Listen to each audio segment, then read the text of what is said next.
Okay, today we're going to talk about testing the Air France audio control panel switch.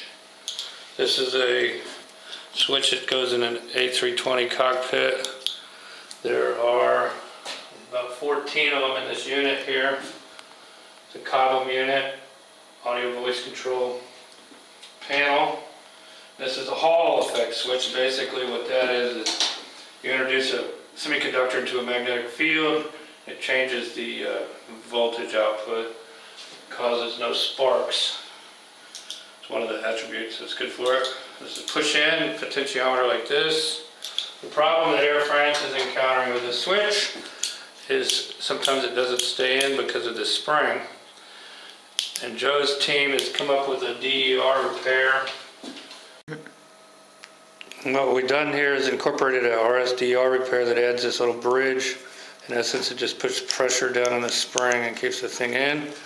The way they test these things to make sure if they're good or not, if they pull on it, if they can pop them out like that, they go ahead and remove them from the unit. We've got a little circuit here that's in the CMM. This basically is the way to test it with 5 volts. You run a 5 ohm resistor across these two poles, a 10 ohm resistor here, and you have your negative and your positive. Since our machine uses 18 volts, we had to use a little bit different of a setup.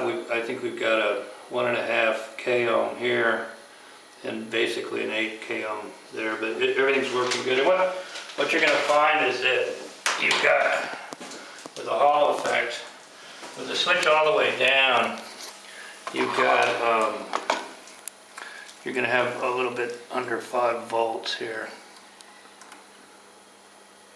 And then when you move the switch up, you've got almost 12 there. So what that does is it creates a difference in resistance.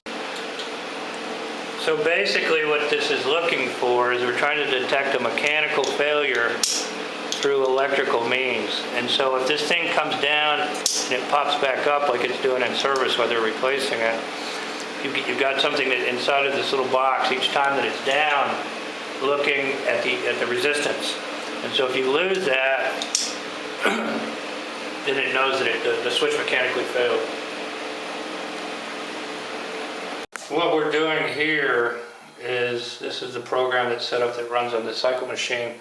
We've got it set up for 20,000 cycles. I typically like to set it up for 10 because you can have other things that fail that aren't real failures.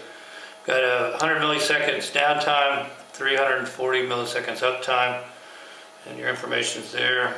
And we've already started this, but I've stopped it for this video, so we're going to start it again. You hit resume, and basically what it's counting is every 4 push down, push up, push down, up, down is 1 cycle.